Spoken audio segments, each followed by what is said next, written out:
Hola, ¿cómo están? Disculpen un poco la iluminación, pero no puedo encontrar una mejor. Vamos a hablar de la Constitución. Nada, pues partamos por algo simple, por decir qué es una Constitución. Verán, una Constitución es la ley principal, a no haber otra más importante dentro de la jerarquía legal que existe, donde se regula la estructura política de una nación, estableciendo sus instituciones con autoridades y límites, derechos y libertades, derechos, deberes y libertades de los ciudadanos, también definidos por esta, incluso bases de lo que se podría entender la estructura económica. Quizás no al detalle, pero podría dar indicios de por dónde se puede mover. ¿Ya? De ahí que es importante para la sociedad, porque influye en la prosperidad o decadencia de esta. Porque si tú tienes un ordenamiento jurídico, tienes una constitución buena, que sirve para organizar bien una ciudad, por lo menos una ciudad, un país, una nación, de forma política, y es eficiente para resolver las demandas, las necesidades de una sociedad, entonces tú puedes tener harta prosperidad. Y si no, puede haber una crisis que puede gatillar en otro tipo de eventos que necesiten cambiar esa estructura, ya sea un golpe de estado, una guerra civil, ya sea una guerra, una invasión externa, en fin, ese tipo de cosas, por dar algunos ejemplos. Bueno, constituciones previas que han existido en Chile. Mira, han habido intentos de crear una constitución desde los tiempos de la primera Junta Nacional de Gobierno, en los tiempos de la independencia. Ya saben, esa que se crea el 18 de septiembre de 1810, que nosotros deberíamos recordar cada vez que celebramos las fiestas patrias en Chile. ¿Ya? Desde entonces, y un poco antes de la creación del primer Congreso Nacional. Y de ahí pasando por O'Higgins, bueno, pasando por Carrera, pasando la Reconquista obviamente no, después por O'Higgins, y después un tiempo que se llamó los ensayos constitucionales, que hubo tres, en 1823, en 1826 y 1828. Pero lo que más se recuerda fue lo que vino posteriormente, porque son los que estableció las bases de la actual república que existe hoy día. ¿Ya? Que son la de 1833, la de 1925 y la de 1980. ¿Ya? La de 1833 fue después de instaurarse un orden, una constitución en 1828, una sublevación de los pelucones con los tanqueros y los militares del sur, que después se juntan todos, se aglutinan y se convierten en los conservadores. Ellos generan una especie de insurrección que termina con su victoria consolidada en la batalla de Ircay, se apoderan del control del gobierno, del poder, ¿ah? Y ahí es donde se establece la república que existe actualmente, estipulada en la Constitución de 1833, creada por Diego Portales, la famosa Constitución Portaliana. La de 1925 es, después de la Guerra del Pacífico, Chile se queda con la provincia de Arica, de Tarapacá, de Antofagasta, que son salitreras. Se instalan salitreras por capitales ingleses primero, después estadounidenses, en fin, y obviamente hay intereses económicos chilenos ahí, de la oligarquía económica de este país, de la gente con dinero. La gente que trabajaba en la extracción, dijéramos los mineros del salitre, bueno, junto con otros rubros, por ejemplo los del carbón, o en obreros urbanos, como ejemplo en Punta Arenas, en Santiago, en Chillán, en Valparaíso, etcétera, trabajaban en condiciones miserables, o sea, problemas de vivienda, no tenían seguridad social, ganaban una miseria, en fin.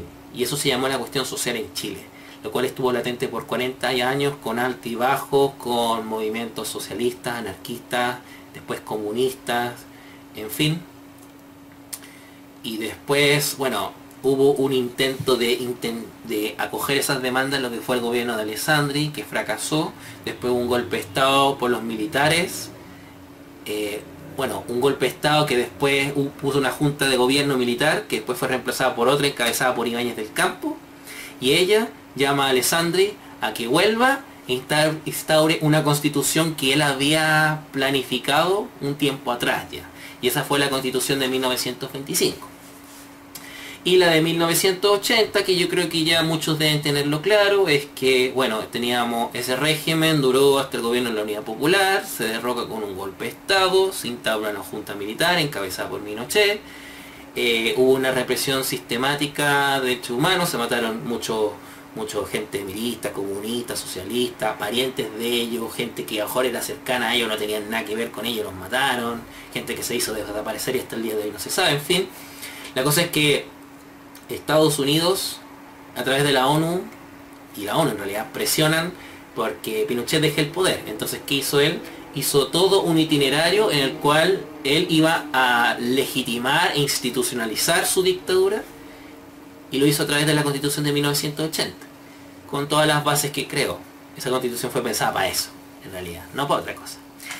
Esa fue la de 1980. Y estas tres constituciones son las que han establecido la república en la que nos hemos movido todo este tiempo, ¿ya?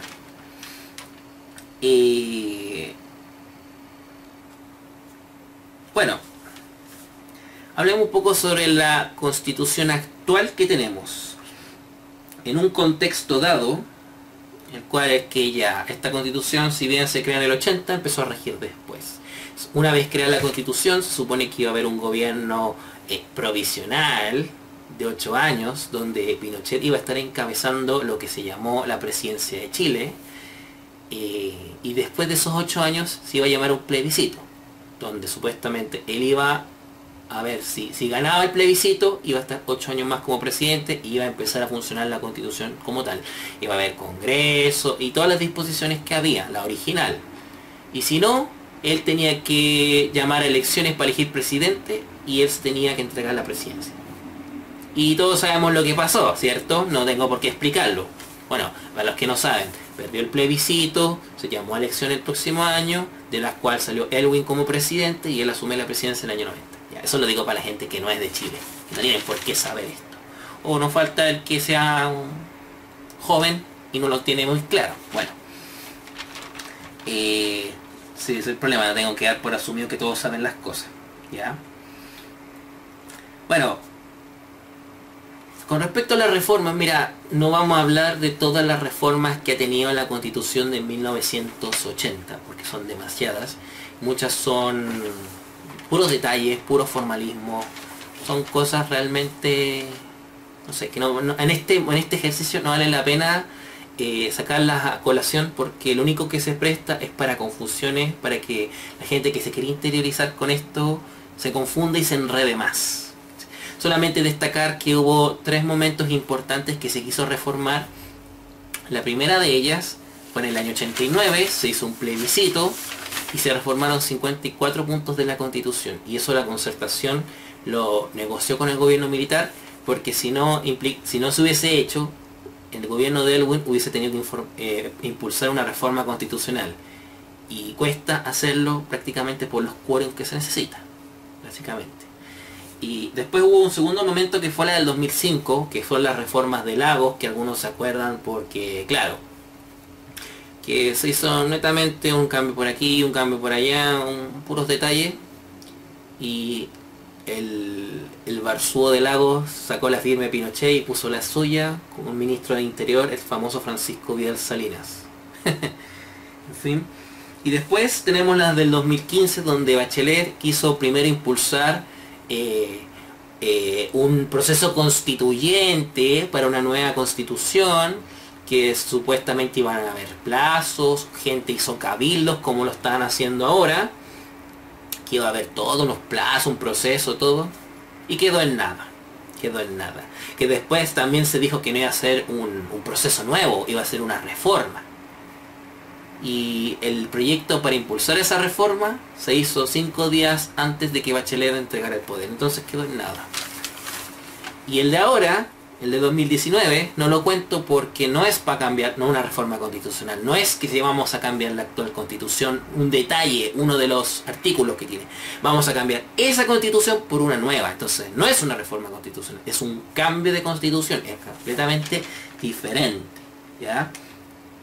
Pero lo que sí es importante es que dentro de los documentos jurídicos como este, toda palabra que existe o que deja de existir es importante. Las palabras son muy importantes aquí. La forma en que están escritas las leyes. Les doy un ejemplo. Miren. El artículo 1 de nuestra Constitución, en su versión original, la de 1980, antes de que se hiciera toda reforma, la que empezó. Artículo 1 decía lo siguiente. Los hombres nacen libres e iguales en dignidad y derechos. Ya. Este artículo fue modificado con una reforma constitucional que se hizo en el año 1999 y quedó de la siguiente manera después de eso. Las personas nacen libres e iguales en dignidad y derechos. Si se fijan, solamente cambió una palabra. En vez de hombres, cambió a personas. ¿Por qué se hizo eso? Porque si tú lees, los hombres nacen libres e iguales, tú quedas pensando, ya, ¿y las mujeres? Las mujeres no entran aquí, las mujeres no importan para esto. ¿Sí? Entonces se cambió a las personas para incluir a las mujeres y con esto dar una señal de que había igualdad ante la ley. ¿Vale?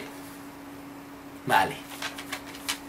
Bien, para que vean la importancia de una palabra, la importancia de cómo se escriben las cosas. Aquí lo importante es cómo se escriben los artículos, cómo se escriben las cosas, para no tener después problemas de interpretación, para después no tener problemas de, bueno, si se dejó a alguien fuera del camino o cualquier cosa.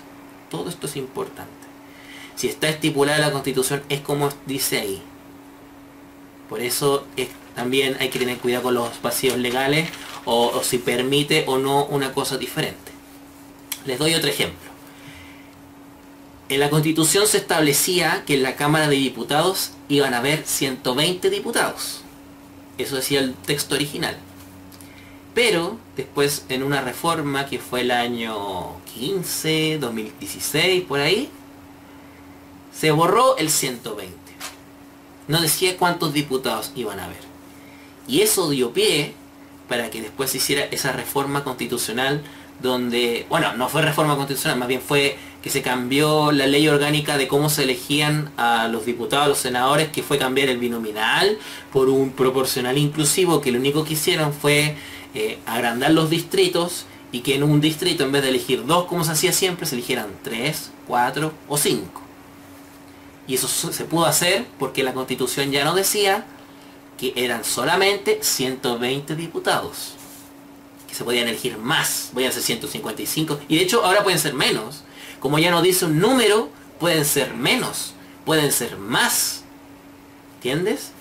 No como antes, que 120, 120 tenían que ser. Disculpen si el final fue muy abrupto, pero la verdad es que no tenía pensado terminar el video aquí. Espero que les haya gustado, cuídense que estén bien, nos vemos, adiós.